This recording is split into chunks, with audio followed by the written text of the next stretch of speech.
અંતઃકરણ જ્યારે જળવાય ત્યારે કહેવાય કે અન્ન પવિત્ર છે, ત્યારે મન પવિત્ર થાય, દ્રવ્ય પવિત્ર હોય એનાથી ભગવત સેવા થઈ શકે, પરિવારજનો પવિત્ર હોય ઠાકોરજીની સેવામાં સહાયક બને, અને આપણો દેહ પવિત્ર હોય ત્યારે એને દૈવી દેહ જાણવો જે ઠાકોરજીની સેવામાં નિરંતર વિનિયોગ થાય, જે વ્રજભક્તોનો આપણે ભાવ વિચાર્યો એ પ્રમાણે. ત્યારે અલૌકિક ભાવો હૃદયમાં પ્રગટ થાય ને આપણે સુંદરતાથી ભાવ ભાવન કરી અને ઠાકોરજીની સેવા કરી શકીએ. હવે સેવાનો આ સુંદર પ્રકાર શ્રી હરિરાય પ્રભુચરણે આપણને બતાવ્યો. ઠાકોરજીની સેવા પહોંચી, માનો કે તમારે ત્યાં સવાર અને સાંજ બે સમયમાં 6 યામની સેવા તમે ભલે ઘરમાં કરો, પણ બપોરના સમયમાં ઠાકોરજીને અનુસર તો થવાનો જ છે. તમે એક ટાઈમ સવારે મંગળાથી રાજભોગ પર્યંતની સેવા પહોંચતા હો ને રાજભોગમાં જ શયન ભોગનો ભાવ તમે ઠાકોરજીને કરી લેતા હો તો બીજા દિવસ સુધી ઠાકોરજીને અનવસર થશે. તો અનવસરના સમયમાં વૈષ્ણવે બેસીને શું કરવું? લૌકિક વિચારો કરવા, લૌકિક ચર્ચાઓ કરવી, ટીવીની સિરિયલો જોવાની, ગામની નિંદા કરવાની. શું કરવાનું? આપણે સમય કઈ રીતે પસાર કરવો? કારણ કે વળી પાછું હાથમાં કંઈ કામ નહીં હોય અને મન જો નવરું પડી જશે તો નવરા બેઠા આપણે શું કરશું? પેલી એક કહેવત છે ને કે એક માણસે એક ભૂતને સાધ્યું, ભૂતને વશમાં કર્યું, એ ભૂત એના બધા કામો કરી આપે, પણ ભૂતે સામે શરત કરી કે હું ક્ષણ માત્ર પણ નવરો નહીં પડું ને જે ક્ષણે હું નવરો પડીશ તો હું તને જ ખાઈ જઈશ. પેલો માણસ કે મારું ઘર આખું સાફ કરી નાખ, 2 મિનિટમાં આમ ચપટી વગાડતા ઘર સાફ થઈ જાય. પેલો કે મારું ખેતર ખેડી નાખ, 10 મિનિટમાં ખેતર ખેડાઈ જાય. કોઈ પણ કામ છે દે ફટાફટ પેલો ભૂત કરે. આ માણસ કામ કેટલું સોંપે, હવે મૂંઝાયો, આને કઈ કામ નહીં બતાવવું તો મારું આવી બનશે. ત્યારે એક ડાયા માણસે એને સલાહ આપી કે તું નવરો, ભૂત જ્યારે નવરો પડે તો એક નિસરણી તારે પકડાવી દેવાની કે આના ઉપર ચડ અને ઉતર કર્યા કરે, નવરો પડશે જ નહીં. એમ માનવીનું મન જ્યારે નવરું પડે ત્યારે એની નિસરણી શ્રી હરિરાય ચરણ આપણને બતાવે છે કે ઠાકોરજીના સેવાના અનવસરના સમયમાં વિપ્રયોગની ભાવના આપણે કરવી. ઠાકોરજીની જ્યારે આપણે સેવા કરીએ, પ્રત્યક્ષ સેવા, અને અનવસરના સમયમાં વિપ્રયોગની ભાવના, જેને શ્રી હરિરાય પ્રભુ ચરણ પરોક્ષ સેવા એવું નામ આપે છે. વિપ્રયોગના સમયમાં વેણુગીત, યુગલ ગીત આદિ દ્વારા ઠાકોરજીના વિપ્રયોગનો અનુભવ કરવો, અને એ રીતે પ્રભુના ભક્તો પોતાનો સમય અલૌકિક ભાવ દ્વારા પસાર કરે છે. સ્નેહ માર્ગમાં જેમ સંયોગ આવશ્યક છે એમ વિપ્રયોગ પણ આવશ્યક છે. સંયોગ અને વિપ્રયોગ શિંગારના 2 દલ છે. વિપ્રયોગ વગર સંયોગનો આનંદ ક્યારે પણ પ્રાપ્ત થઈ શકતો નથી. અને એટલા માટે ઠાકોરજીના દર્શનના સમયમાં વચ્ચે ટેરો આવી જાય છે, એ વિપ્રયોગ થાય છે. ત્યારે મનમાં કેટલી તાલાવેલી લાગેલી રહે કે ઠાકોરજીના દર્શન હવે પછી મને ક્યારે થશે. તો શ્રી હરિરાય પ્રભુચરણ આપણને સમજાવે છે કે યુગલ ગીત, વેણુગીત આદિનું ભાવન કરી અને વિપ્રયોગનો અનુભવ કરવો, એનાથી આપણી પ્રીતિ દ્રઢ થશે. પ્રભુ પ્રત્યેનો આપણો જે સ્નેહ છે એકદમ પરિપક્વ બનશે, અને પુનઃ જ્યારે સંયોગ થશે ત્યારે એક અલૌકિક અનુભૂતિ આપણને થશે. દયારામભાઈ એક પદમાં સુંદર સમજાવે છે. ડિસ્ટર્બન્સ આ રહે ભાઈ, મોબાઈલ કોઈની પાસે હોય એને ઓફ મોડમાં મૂકી દેજો, વાઇબ્રેટર પર નહીં રાખશો. દયારામભાઈ સમજાવે છે કે પ્રેમ, આસક્તિ, વ્યસન એ 3 રૂપો સ્નેહના લઈએ, તે ઉપરથી ચોથી તન્મયતા, તે થકે કંઈ ન કહીએ. કહીએ પ્રેમનું લક્ષણ એ જ્યારે મળે ત્યારે તેવો સ્નેહ, વિયોગ થાય ત્યારે તપે તન, ત્યાંનું ત્યાં વળગ્યું રહે મન. બહુ સુંદર પ્રકારે એમણે સમજાવ્યું. સંયોગ હોય ત્યારે કેવલ પોતાના સ્નેહીમાં જ પોતાના સ્નેહીના દર્શન થાય છે આપણને. પણ વિપ્રયોગની અવસ્થા એવી છે કે ચારે તરફ આપણને પોતાના પ્રભુની અનુભૂતિ થાય છે. સંયોગમાં તો પ્રભુ આપણી સન્મુખ છે, કેવલ પ્રભુમાં જ આપણને એનો અનુભવ થશે. પણ વિપ્રયોગમાં પુનઃ ભગવત પ્રાપ્તિ માટે આપણું મન એટલું બધું વિહવળ બની જાય છે. વિપ્રયોગ અગ્નિ સમાન બતાવ્યો છે અને ત્યારે આપણું તન એટલું તપે છે કે ચારે તરફ પ્રભુની અનુભૂતિ, ચારે તરફ પ્રભુના દર્શન આપણને થવા લાગે છે. એકવાર માં યશોદાજી ભગવાન શ્રી કૃષ્ણને સ્નાન કરાવવા માટે, લાલાને કનૈયાને સ્નાન કરાવવા માટે એમને પાટલા પર પધરાવ્યા. ઉષ્ણકાલના ગરમીના દિવસો હતા. જશોદા મૈયાએ પેલા ઘડાને હસ્ત લગાડ્યો તો જલ ખૂબ જ ગરમ ઉષ્ણ હતું. ગોપીને કહ્યું, અરે ગોપી, આ ગરમીમાં આટલું ગરમ જલ, જઈને શીતલ જલ લઈ આવો. ગોપી જ્યારે જલ લેવા માટે ગઈ,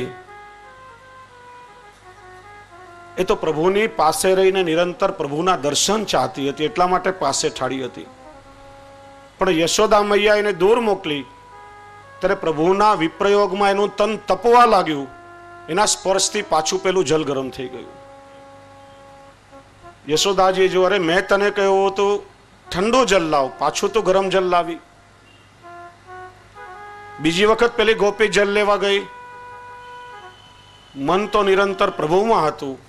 મનમાં એવો અગ્નિ પ્રગટ થયો હતો કે તન તપવા લાગ્યું, પાછું પેલું જલ ગરમ થઈ ગયું. ત્યારે ઠાકોરજી આ લીલા સમજી ગયા. પ્રભુ ભક્તની ગતિ જાણી ગયા કે એના તો હૈયામાં આંચ લાગેલી છે, માટે એના સ્પર્શથી આ જલ ગરમ થઈ જાય છે. અને ત્યારે ઠાકોરજીએ પોતાના કૃપા કટાક્ષ દ્વારા એને પોતાના સ્વરૂપાનંદનું દાન કર્યું અને ત્યારે એના તાપનું શમન થયું અને ત્યારે ઠંડુ જલ લાવીને ઠાકોરજીને સ્નાન કરાવ્યું. એટલા માટે વિપ્રયોગ અગ્નિ સમાન છે અને જ્યારે જ્યારે વિપ્રયોગ આવે છે, વિપ્રયોગ દ્વારા આપણું અંતઃકરણ પણ વિશુદ્ધ બને છે. એટલા માટે જ ગોપીઓ યુગલ ગીત, વેણુગીત આદિમાં પ્રભુ જ્યારે વનમાં ગૌચારણ આદિ માટે પધારે ત્યારે વિપ્રયોગ કરે છે, પ્રભુને વિનંતી કરે છે, મનમાં ભાવન કરે છે. ને પ્રભુ જ્યારે પાછા પધારે ત્યારે કહે છે કે પ્રભુ, અમે તો નિરંતર આપને યાદ કરતા હતા, ક્ષણ માત્ર પણ આપનું વિસ્મરણ થયું નથી. મનમાં વિચારતા હતા કે આપના ચરણારવિંદ આટલા કોમળ છે, કદાચ એક કાંટો કે કોઈ કંકર તો આપને લાગી નહીં જાય ને. ત્યારે ઠાકોરજી પણ એવા ગોપીજનોને કહે છે કે ગોપીઓ, તમે મને યાદ કરતી હતી, પણ હું પણ તમને ક્ષણ માત્ર પણ ભૂલ્યો નથી. હું પણ પ્રત્યેક ક્ષણે તમને જ યાદ કરતો હતો. જેમ તમે મને યાદ કરો છો એનું જ નામ પ્રેમ કહેવાય. અને શ્રી હરિરાયજી સમજાવે છે કે પ્રેમ હંમેશા પરસ્પર હોય, એક તરફી ન હોય. એક તરફી પ્રેમમાં એ પ્રેમનો અનુભવ થતો નથી. જેમ સૂર્ય અને કમળ તેને સ્નેહ છે, પરંતુ સાંજ થતા પેલું કમળ બીડાઈ જાય અને સૂર્યને વ્યથા થતી નથી, કારણ કે કમળ સૂર્યને પ્રેમ કરે છે. આ એકાંગી સ્નેહ કહેવાય. ચંદ્ર અને કુમુદનીને પ્રીતિ છે, પણ કુમુદનીની પ્રીતિને ચંદ્ર જાણતો નથી. મેઘ અને મયુરને પ્રીતિ છે. મેઘ આવવાનો હોય ત્યારે મયુર અત્યંત આનંદિત થઈ જાય છે, પણ એ મયુરના પ્રેમને ક્યારે પણ મેઘ જાણી શકતો નથી. સ્નેહી એને કહેવાય કે બંને બાજુ જેના હૃદય વિંધાયેલા રહે. પ્રસંગને યાદ કરો, શ્રી ગુસાઈજી સાથે કુંભનદાસજીને પરદેશ જવાનું થયું. શ્રી ગુસાઈજીએ કુંભનદાસજીને આજ્ઞા કરી કે આ તમારે અમારી સાથે પરદેશ જવાનું છે. હજી પહેલા મુકામે પહોંચ્યા ત્યાં જ કુંભનદાસજી બેહોશ થઈ ગયા. અહીંયા શ્રીજી બાવા પણ એમના વગર વિહવળ થઈ ગયા. ત્યારે શ્રી ગુસાઈજીએ કહ્યું, પહેલા મુકામે જો આવી દશા થઈ છે તો આગળ જઈને શું થશે? આનું નામ છે પરસ્પરની પ્રીત, કે એક એક પળ પણ યુગ સમાન લાગે. અને એટલા માટે જે ચત્રભૂત દાસજીએ ગોવર્ધન વાસી સાંવરે લાલા, એમાં એ ભાવ ખૂબ વિસ્તારથી પ્રગટ કર્યો છે. ગોવર્ધન વાસી સાંવરે લાલા તુમ બિન રહ્યો ન જાય રે. શ્રી ગોવર્ધન વાસી સાંવરે લાલા તુમ બિન રહ્યો ન જાય. વો બ્રજરાજ લડત લાડલે શ્રી ગોવર્ધન વાસી સાંવરે લાલ બંકચિત મુસ્કાય કે લાલ બંકચિત મુસ્કાય કે લાલ સુંદર બદન દિખાય લોચન તલફ મીર જો લાલ લોચન તલફ મીર જો લાલ પલછિન કલ્પ બિહાઈ હો શ્રી બ્રજ લોચન તડપે મીન જો પલછીન કલ્પ વિહાય. જેમ જલ વગર માછલી તડપે, એમ પ્રભુ આપની ઝાંખી વગર અમારા નેત્ર પેલી માછલીની જેમ તડપી રહ્યા છે. એક એક પળ એક એક કલ્પ સમાન વ્યતીત થાય છે. પ્રભુ કૃપા કરો, ક્યારે આપના દર્શન થશે? દર્શન કો નાત પે દર્શન કો નાત પે લાલ બચન સુનન કો કાન. દર્શન કો નયના તપે વાલા વચન સુનન કો કાન.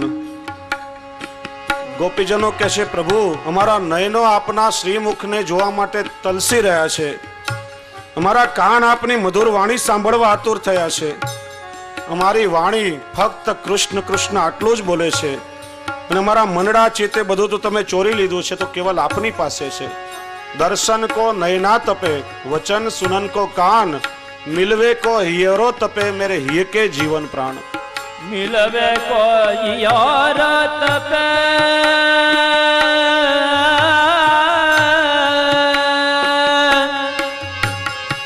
મેરે જીએ કે જીવન પ્રાણ. શ્રી બ્રજ રાજ લડે તલાડીલે શ્રી ગોવર્ધન સાંવરે લાલ તુમ બિન રહ્યો ન જાય.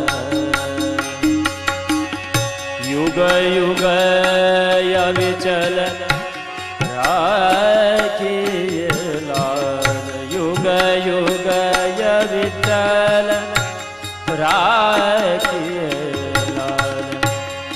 यह सुख शैल निवास श्री गोवर्धन धर.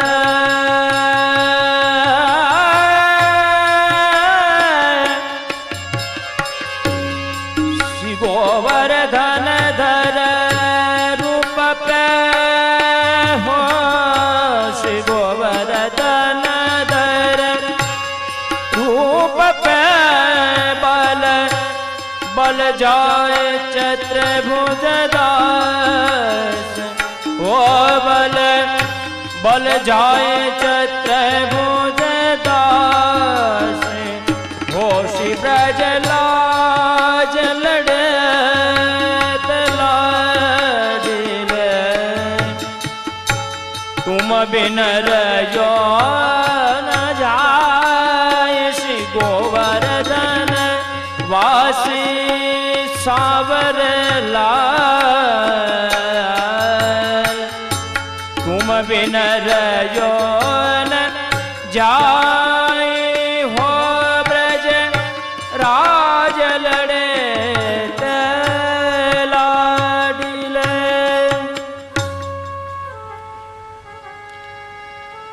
દયારામભાઈ બીજા એક ચંદ્રાવડામાં કહે છે કે એકવાર આખા દિવસમાં પણ મળ્યા વિના ન રહેવાય, જો ના મળે તો વિકળ થાય, આસક્તિ એને કહેવાય.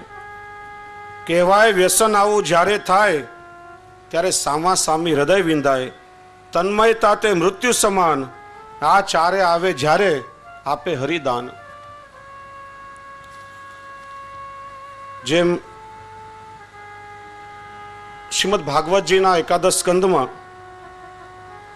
12મા અધ્યાયમાં ઉદ્ધવજીએ કહ્યું છે કે જેમ સમાધિમાં બેઠેલા યોગીઓને પોતાના નામ તથા રૂપની પણ ખબર રહેતી નથી, પોતાની જાતને લોકો ભૂલી જાય છે, તેમ ગોપીઓ પણ મારા વિશે આસક્તિ ધરાવતી હોવાથી તેઓને પણ પોતાના પતિ પુત્રાદિક આલોક અને પરલોક એ બધાનું વિસ્મરણ થયું હતું.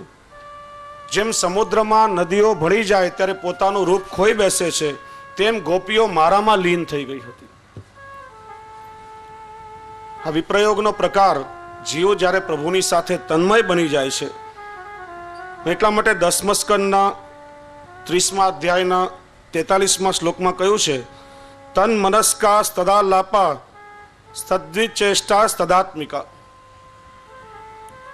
ગોપીઓના મન ભગવાનમાં જ લાગેલા હતા, તેઓ ભગવત સંબંધી જ વાર્તાલાપ કરતા હતા અને તેમ કરતા કરતા ગોપીજનો સ્વયં ભગવદ રૂપ બની ગયા હતા. અને એટલા માટે જ યુગલ ગીત અને વેણુ ગીત આદિ એનું સતત ગોપીજનો ચિંતન કરતી, પ્રભુના વેણુનાદનું શ્રવણ કરતી અને પ્રભુના વેણુનાદનું શ્રવણ થતા પોતાનું શાન બાન બધું ગોપીજનો ભૂલી જતા.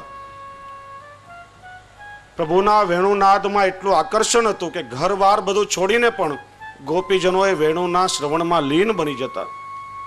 એટલા માટે તો ભગવાન શ્રી કૃષ્ણના વેણુને વિશ્વ મોહિની કહેવામાં આવે છે.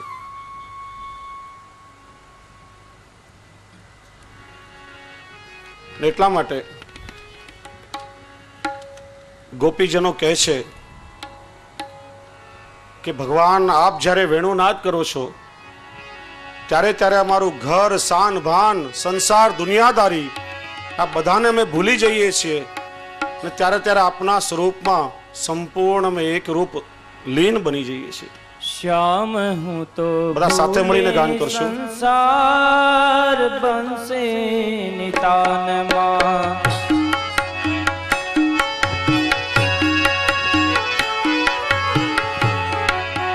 श्याम हूँ तो भूले संसार बंसे नितान माँ, श्याम में तो मेला घर बार बंसे नितान माँ.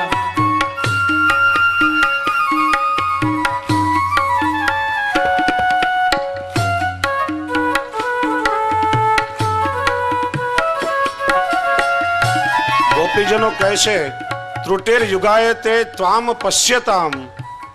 ભગવાન આપના વિરહમાં એક એક પળ યુગ સમાન વીતે છે. सूती निद्राમાં ત્યાં ભણકાર વાગતા,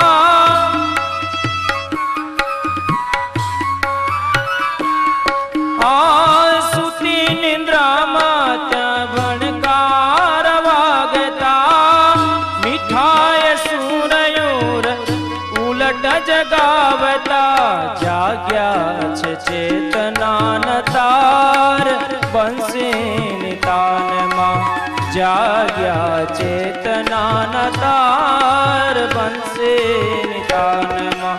શ્યામ હું તો ભૂલી સંસાર બંસી નિતાનમાં, શ્યામ મેં તો મેલા ઘર બાર બંસી નિતાનમાં.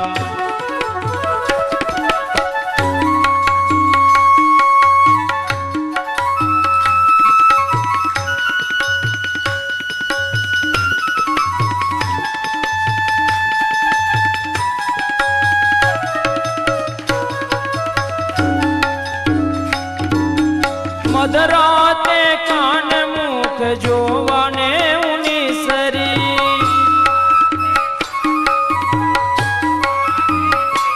આ મધરાતે કાન મુખ જોવાને ઉની સરી ઉરનાયું મળકે રજની ને વિસરી ઉરનાયું મળકે રજની ને વિસરી દૂધડા ઉભરાય જાય બંસે તાનમાં દૂધડા ઉભરાય જાય બંસે તાનમાં શ્યામ હું તો ભૂલે સંસાર બંસે તાનમાં શ્યામ મેં તો મેલા ગરબાર બંસે તાનમાં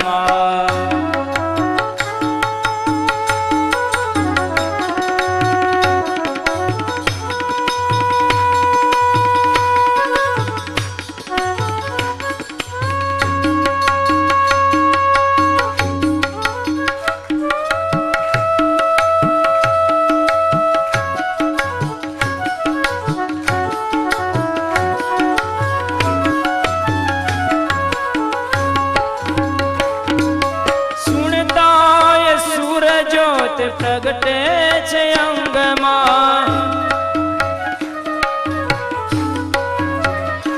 આ સુનતાય સુરજોત પ્રગટે છે અંગમાં દોડી હું તો દર્શન ના પૂરાયું મંગમાં રોતા મેલા में बाल બંસી તાનમાં રોતા મેલા में बाल બંસી તાનમાં શ્યામ હું તો ભૂલે સંસાર બંસી તાનમાં શ્યામ મેં તો મેલા ઘર બાર બંસી તાનમાં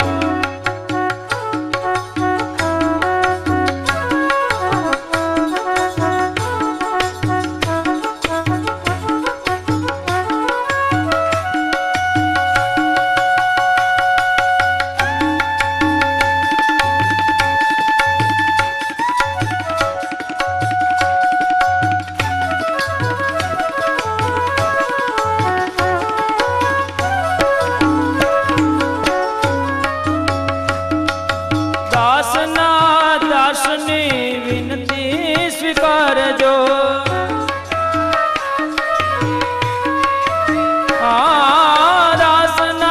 દાસની વિનતી સ્વીકારજો ડૂબી રહી છું નાથ રૂપ સાગરમાં સુનો લાગે છે સંસાર બંસે તાનમાં સુનો યા લાગે છે સંસાર બંસે તાનમાં શ્યામ હું તો ભૂલી સંસાર બંસી તાનમાં શ્યામ મેં તો મેલા ઘર બાર બંસી તાનમાં શ્યામ હું તો ભૂલી સંસાર બંસી તાનમાં શ્યામ મેં તો મેલા ઘર બાર બંસી તાનમાં બંસી તાનમાં બંસી તાનમાં બંસી તાનમાં બંસી તાનમાં શ્રી હરિરાય પ્રભુચરણ આપણને સમજાવે છે કે ઠાકોરજી જેને કૃપાનું દાન કરે છે, જેના પર પ્રભુની કૃપા થાય છે,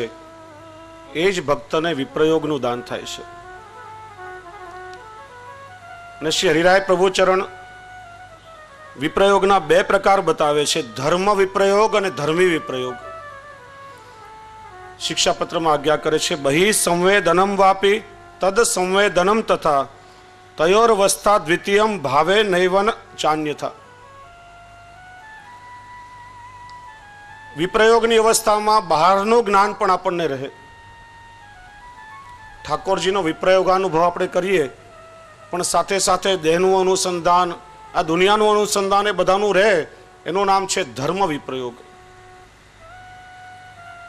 પણ વિપ્રયોગમાં જ્યારે બહારનું જ્ઞાન પણ છૂટી જાય, તન્મયતા પ્રાપ્ત થઈ ગઈ, અને પુષ્ટિ માર્ગનું પરમ ફળ છે, એનું નામ છે ધર્મી વિપ્રયોગ. એ મૃત્યુ સમાન કહેવાયું છે, પણ મૃત્યુ નહીં. જેવી રીતે માણસ મરે ત્યારે આત્માને આ દેહ સાથે કોઈ સંબંધ રહેતો નથી, એવી રીતે ધર્મી વિપ્રયોગમાં દેહના સંબંધીઓ પ્રત્યે પણ કોઈ સંબંધ રહેતો નથી. એને દુનિયાનું શાન ભાન બધું વિસરાઈ જાય છે. આ દશાને પુષ્ટિ ભક્ત જ કેવલ પ્રાપ્ત કરી શકે છે. ભગવાન જ્યારે રાસમાં અંતર્ધ્યાન થયા ત્યારે અંતર્ધ્યાન સમયે ગોપી ગીતમાં ગોપીજનોએ પણ ભગવાનના લીલાનું ચર્વન કર્યું હતું. ગોપીજનોએ ભગવાનને પૂછ્યું કે ભગવાન આપ અમને છોડીને ક્યાં પધાર્યા? ભગવાને કહ્યું કે હું તમને છોડીને ક્ષણ માત્ર પણ દૂર ગયો નથી. અહીંયા જો શબ્દ શું છે? અંતર ધ્યાન. ભગવાન એમની અંદર અંતર ધ્યાન થઈ ગયા, તેમના હૃદયમાં બિરાજી ગયા હતા. પ્રભુએ કહ્યું જો તમને છોડીને ચાલ્યો જાત તો તમને 10મી અવસ્થા મૃત્યુની પ્રાપ્તિ થઈ ગઈ હોત. તમે જીવો છો એનો અર્થ જ કે હું તમારી અંદર જ બિરાજતો હતો, હું તમને છોડીને ગયો જ નથી. તમે મને બાહરી રૂપથી જોયો અને રાસ રમ્યા, પછી તરત જ તમે મારો વિયોગ સહન નહીં કરી શક્યા હોત, તેથી હું તમારો હૃદયવાસી બન્યો છું. અને ધર્મી વિપ્રયોગની અવસ્થા એવી છે કે જેમાં સમગ્ર સંસારનું વિસ્મરણ થઈ જાય. ત્યારે શ્રી હરિરાય ચરણ આપણને છઠ્ઠા કર્તવ્ય વિશે બોધ આપે છે. જ્યારે ઠાકોરજીની સેવાનો સમય હોય ત્યારે પ્રભુનું સંયોગ સુખ પ્રાપ્ત કરો, પ્રભુના સ્વરૂપાનંદની અનુભૂતિ કરો. દેહ અને ઇન્દ્રિયોથી પ્રભુનો અનુભવ કરો. પણ જ્યારે જ્યારે વિપ્રયોગનો સમય હોય ત્યારે પ્રભુની લીલાઓનું ચિંતન કરી, અનવસરના સમયમાં લીલાઓનું ચિંતન કરી અને વિપ્રયોગનો અનુભવ કરો. શરૂઆતમાં ધર્મ સ્વરૂપ વિપ્રયોગ આવશે, પણ જ્યારે ધર્મી સ્વરૂપ વિપ્રયોગનો અનુભવ થવા લાગે ત્યારે સમજવાનું કે પુષ્ટિ માર્ગનું પરમ ફળ પ્રાપ્ત થયું છે. હવે ખૂબ જ મહત્વની બાબત આવે છે. 7મા કર્તવ્યનું નિરૂપણ શ્રી હરિરાય પ્રભુચરણ કરે છે. અને અનેક શિક્ષાપત્રોમાં, સમય આપણી પાસે ઓછો છે એટલે સંદર્ભ બહુ વધારે નથી લેતો, મૂળ સારરૂપ ચર્ચા આપણે સૌ કરી રહ્યા છીએ. કારણ કે હવે કેવલ 2.5 દિવસ બચ્યા છે અને હજી બીજા 6 કર્તવ્યોનું આપણે ચિંતન કરવાનું છે. છઠ્ઠા કર્તવ્યમાં શ્રી હરિરાય પ્રભુચરણ પુષ્ટિજીવો માટે આજ્ઞા કરે છે. નહીં સાધન સંપત્ત્યા હરિસ્તુષ્યતિ કદાચન ભક્ત્યાનામ દૈન્યમેકમ હિ હરિતોષણ સાધનમ. ઠાકોરજીને જો પ્રસન્ન કરવા માટે ઈચ્છતા હો તો નિસ્સાધન બનો, હૃદયમાં દીનતા ભાવ ધારણ કરો. દૈન્ય ભાવથી ઠાકોરજી પ્રસન્ન થશે. ઠાકોરજી કોઈ પણ સાધન સંપત્તિ કે શક્તિના પ્રદર્શનથી પ્રસન્ન થતા નથી. વૈષ્ણવ શ્રી હરિરાય પ્રભુચરણને શિક્ષા સાગર પુષ્ટિ માર્ગમાં કહેવામાં આવે છે, સાથે સાથે દીનતા સાગર પણ કહેવામાં આવે છે. શ્રી હરિરાયજી અહીંયા ખાલી દીનતાનો ઉપદેશ આપણને આપતા નથી, પણ દીનતાનો સિદ્ધાંત પોતાના જીવનમાં આપે ચરિતાર્થ કરી બતાવ્યો છે.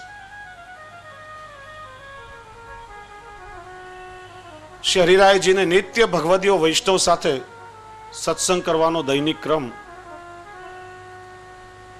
આપશ્રી જ્યારે નાથદ્વારા બિરાજતા હતા ત્યારે નિત્ય ક્રમ મુજબ ભગવદીય વૈષ્ણવ સાથે ભગવદ વાર્તા થાય.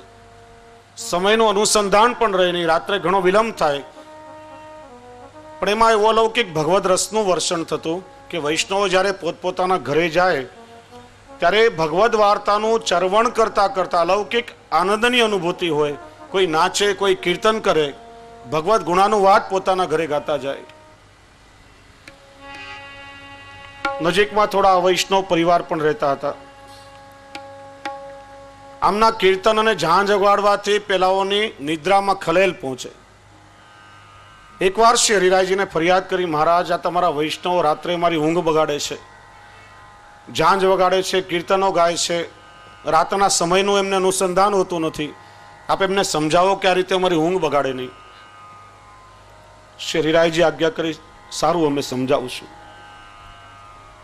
બીજા દિવસે નિત્યક્રમ મુજબ ભગવદ વાર્તા સંપન્ન થઈ અને વૈષ્ણવ તો અલૌકિક આનંદનું ચરવણ કરતા કરતા પોતપોતાના ઘરે કોઈ નૃત્ય કરતું હતું, કોઈ ઝાંઝ વગાડું, કોઈ કીર્તન કરીને ગાતું હતું. એ વખતે શ્રી હરિરાય પ્રભુચરણ ત્યાં પધાર્યા ત્યારે આપે શું દર્શન કર્યા કે ગોવર્ધનોદ્ધરણ શ્રીજી બાવા સ્વયં એ ભગવદીય વૈષ્ણવની મધ્યમાં છેલ છકનિયા બનીને નૃત્ય કરી રહ્યા છે. નરસિંહ મહેતાનો સ્વામી કહે છે કે બેસીને ગાય ત્યાં ઊભો ઊભો સાંભળું ને ઊભો ઊભો ગાય ત્યાં નાચું રે, વૈષ્ણવ જનથી હું પળ નથી અળગો, ભણે નરસૈયો સાચું. મારા ભગવદીય વૈષ્ણવ જ્યાં બેસીને મારો ગુણગાન સાંભળતા હોય તો ઊભો ઊભો એનું શ્રવણ કરું છું. અને એ કોઈ ઊભા રહીને કે નૃત્ય કરતા શ્રવણ કરે તો હું પોતે પણ એમની સાથે નૃત્ય કરવા લાગુ છું. ક્ષણ માત્ર પણ હું મારા ભગવદીય વૈષ્ણવથી જુદો રહી શકતો નથી. અને એ દર્શન થતા જ શ્રી હરિરાય પ્રભુ ચરણે વૈષ્ણવને સાષ્ટાંગ દંડવત કર્યા છે. હું વારીન વલ્લભિયન પર મેરે તન કો કરો બિછોના, શીશ ધરો ઇનકે ચરણન પર. જગત આખાનો ઇતિહાસ તમે તપાસી જોજો. કોઈ શિષ્ય કે સેવકે પોતાના ગુરુ કે આચાર્યના ચરણોમાં પોતાની ભાવ ઉર્મિઓ વ્યક્ત કરી હશે, પણ કોઈ ગુરુએ પોતાના સેવકોના ચરણોમાં પોતાના હૃદયનો ભાવ વ્યક્ત કર્યો હોય એકમાત્ર પુષ્ટિ માર્ગમાં શ્રી હરિરાય પ્રભુ ચરણ થયા. એટલા માટે દીનતા સાગર કહેવાયા. હું વારીન વલ્લભિયન પર, અમારા વૈષ્ણવ પર હું મારું સર્વસ્વ નોછાવર કરી દઉં. મેરે તનકો કરો બિછાના, એમને બિરાજવા માટે મારા શરીરનું આસન કરીને બિછાવી દઉં અને મારું મસ્તક શીશ ધરો ઇનકે ચરણન પર. વારીન વલ્લભિયન પર, વારીન વલ્લભિયન પર, વારીન વલ્લભિયન પર, વારીન વલ્લભિયન પર.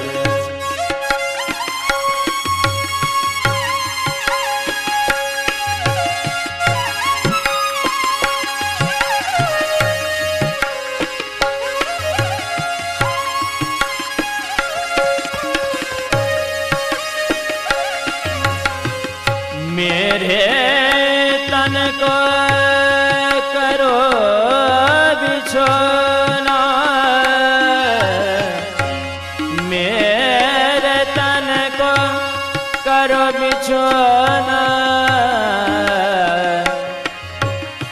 शीश धरो उनके चरण पर, शीश धरो उनके चरण पर. हो वारीन वल्लभियन पर.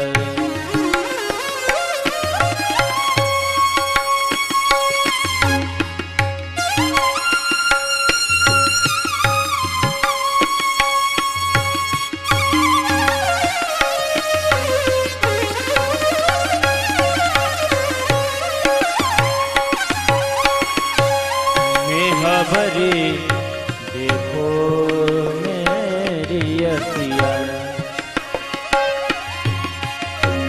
मेह भरी देखो मेरी अखियाँ, मंडल मध्य विराजत गिरिधर, मंडल मध्य ને ધરો विराजत નિરખો મેરી અખિયન, મંડલી મધ્ય બિરાજત ગિરધર. દ્રષ્ટિ જ મારી ત્યાંથી હટતી નથી. જો કેવા ભગવદીય વૈષ્ણવની મધ્યમાં મારા શ્રીજી બાવા સ્વયં બિરાજી રહ્યા છે.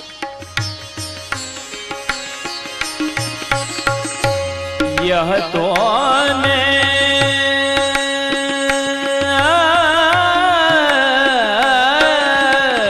यह तो मैं मोहि प्राण जीवन दान,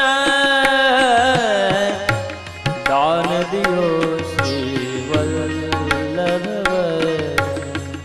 दान दियो श्री वल्लभ वर. ओ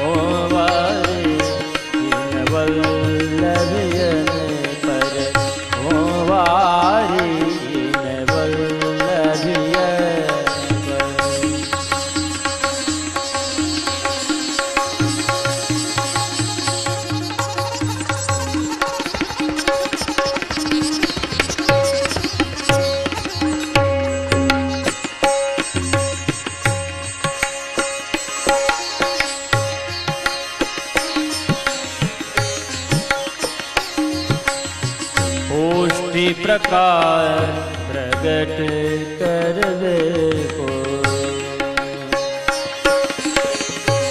फिर प्रगटे श्री विठल वपुधर फिर प्रगटे श्री विठल वपुधर पुष्टि प्रकार प्रगट करवे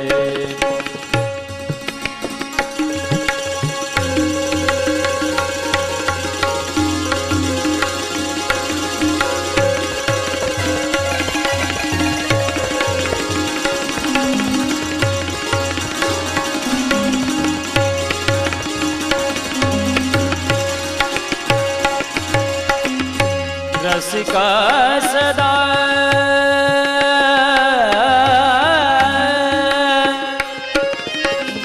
रसिका सदा आशयन की कर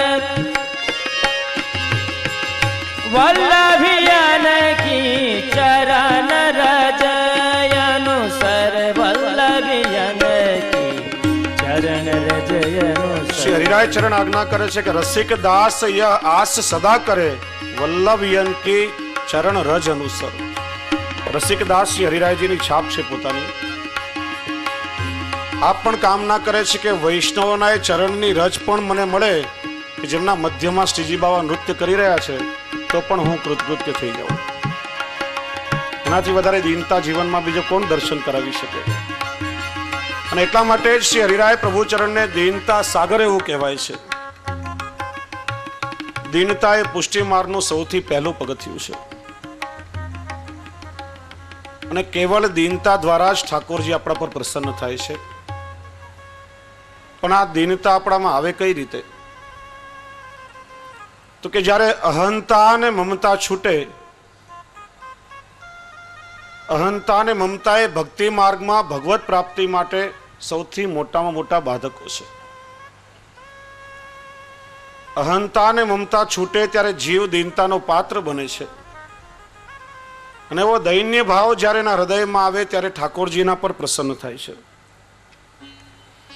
અહંતા એટલે હું કરું એ જ અજ્ઞાનતા શકટનો ભાર જેમ શ્વાન તાણે.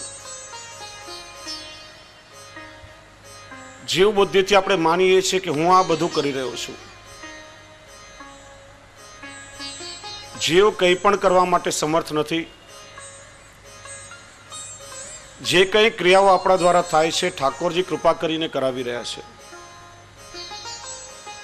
આગળ અહમના મદના 20 પ્રકાર શ્રી હરિરાયજી બતાવે છે જેની આપણે વિસ્તારથી ચર્ચા કરશું. અને આ વૈષ્ણવોએ ખાસ શ્રવણ કરવા જેવું છે. કારણ કે લૌકિક જીવનમાં નાના નાના મદ ક્યારે આપણી અંદર આવી જતા હોય છે એની ખબર સુદ્ધા આપણને પડતી નથી. પણ હું એ ભક્તિ માર્ગમાં સૌથી મોટો બાધક છે.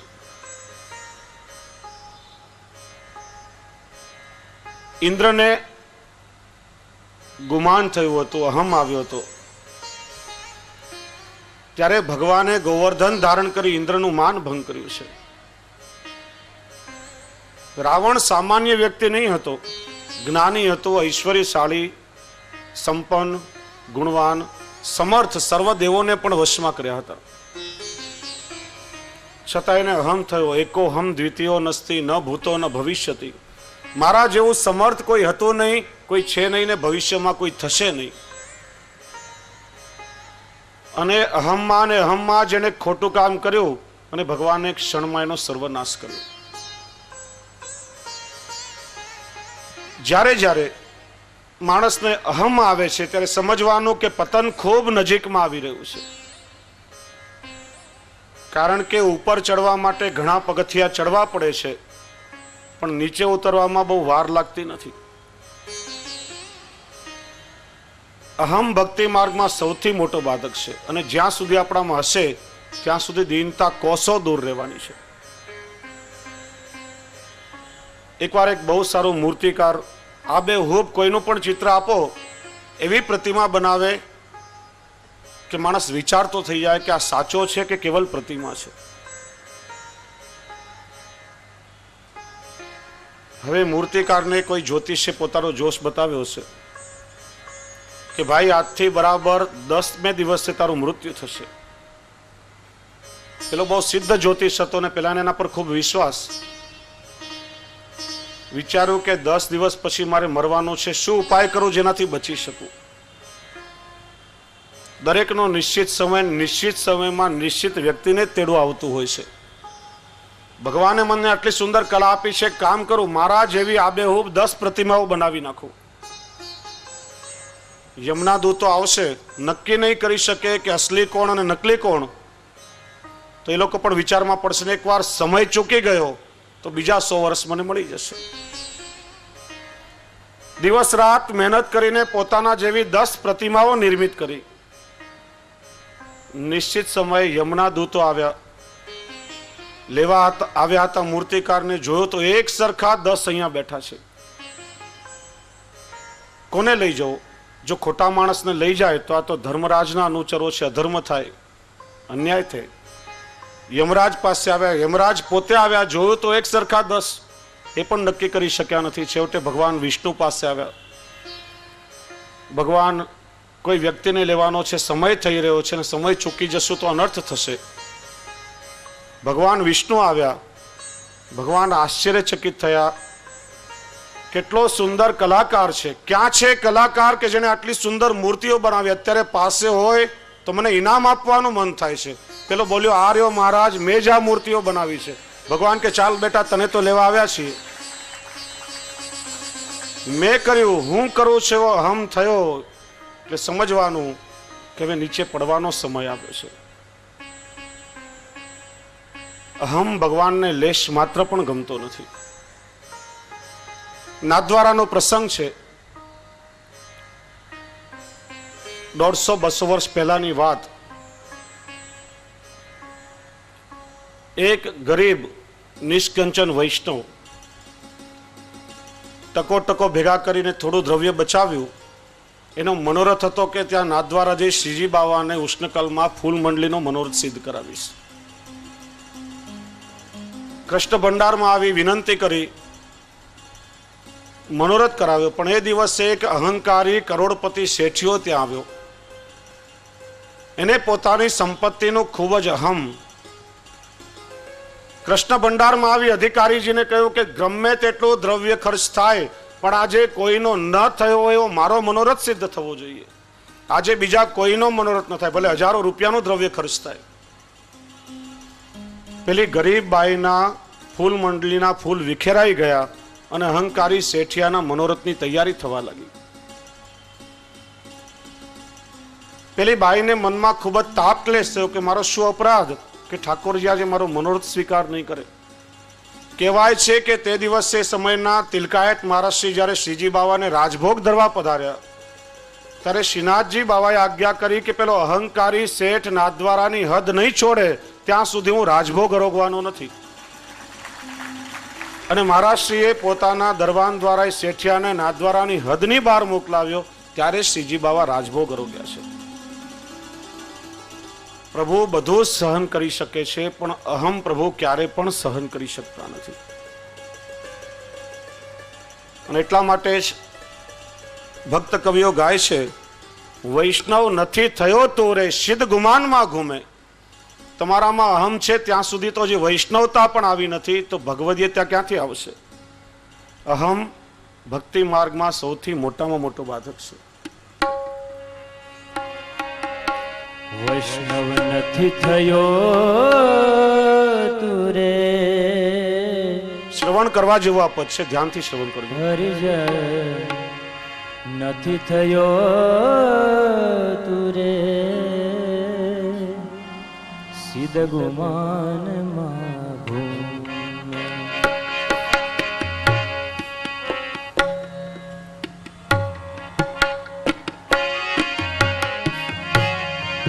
વૈષ્ણવ નથી થયો તું રે, હરિજન નથી થયો તું રે, સીધે ગુમાનમાં તું ઘૂમે.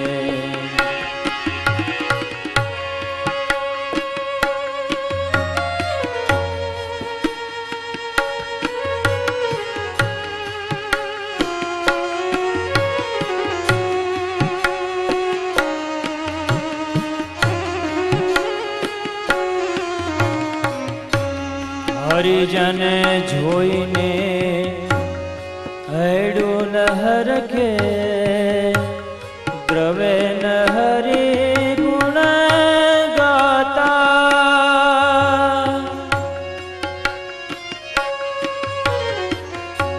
કામધામ ચટકી નથી ફટકી કામધામ ચટકી નથી ફટકી ક્રોધે લોચન રાતા વૈષ્ણવ નથી થયો તુરે હરિજન નથી થયો તુરે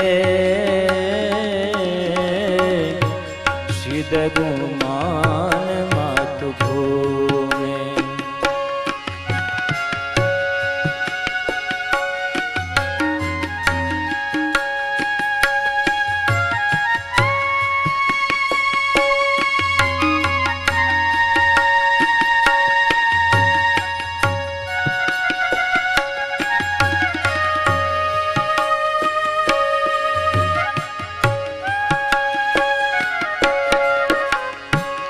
तुझ संगे कोई वैष्णव थाये तो तू वैष्णव साचो तारा संगनो रंग न लागे तारा संगनो रंग न लागे ત્યાં લગી તું કાચો વૈષ્ણવ નથી થયો તુરે હરિજન નથી થયો તુરે સિદ્ધ ગુમાન માતુ ભૂમે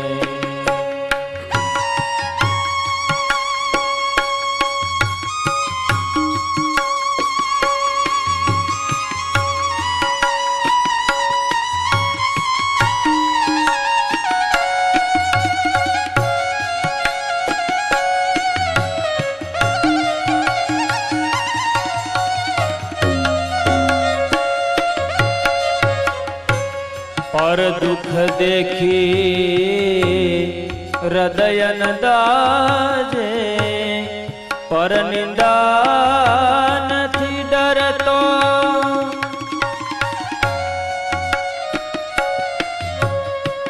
વૈષ્ણવતાના લક્ષણો ખૂબ સુંદર આ પદમાં બતાવ્યા છે. પર દુઃખ દેખી જેનું હૃદય ન દાજે અને પર નિંદાથી નથી ડરતો. पर दुख देखी हृदय न दाजे पर निंदाથી નથી ડરતો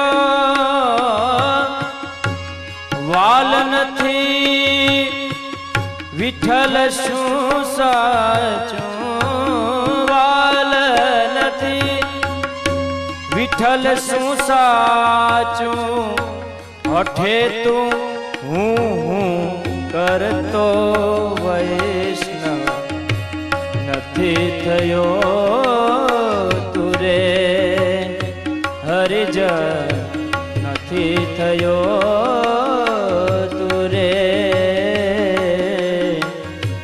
સિદ્ધ ગુમાન માતુ ભૂમે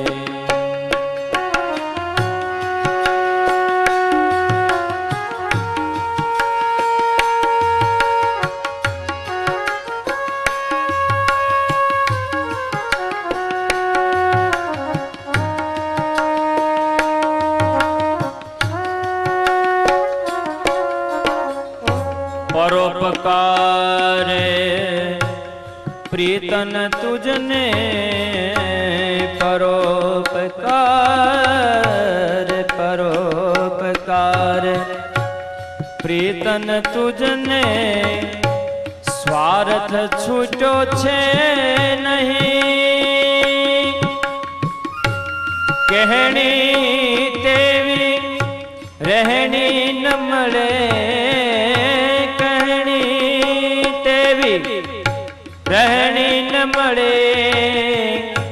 ક્યાં લખ્યું એમ કહે ને વૈષ્ણવ નથી થયો તું રે હરિજન નથી થયો તું રે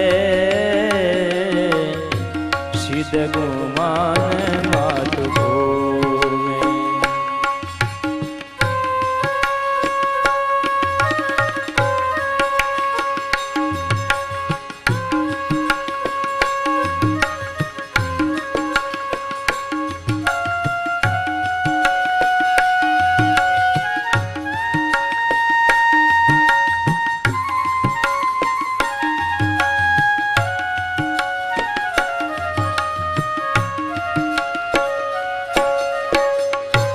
મન તણો ગુરુ મન કરીશ તો મન તણો મન તણો ગુરુ મન કરીશ તો સાચી વસ્તુ જડશે. દયા દુઃખ કે સુખ માન પણ દયા દુઃખ કે સુખ માન પણ સાચું કહેવું પડશે હો સાચું કહેવું પડશે. વૈષ્ણવ નથી થયો તું રે હરિજન નથી થયો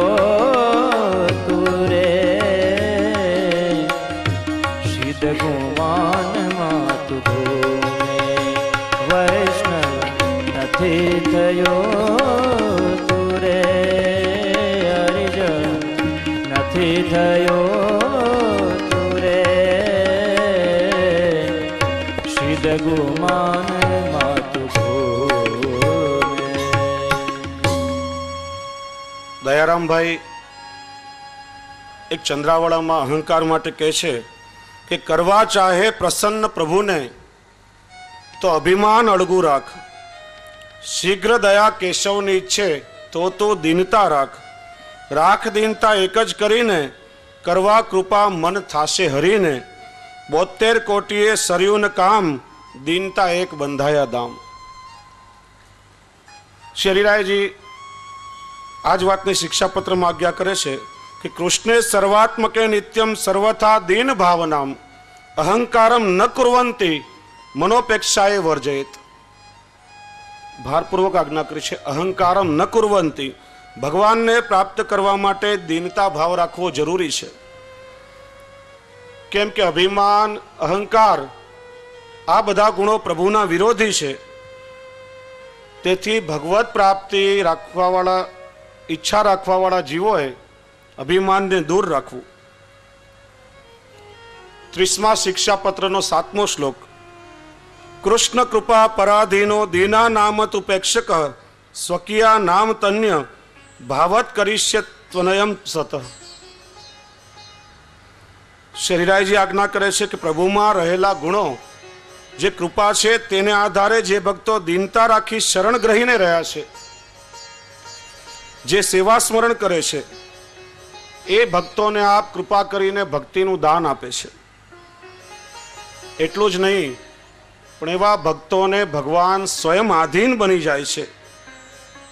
અને એટલા માટે અભિમાનને છોડવું જ પડશે અને દીનતા રાખવી જ પડશે.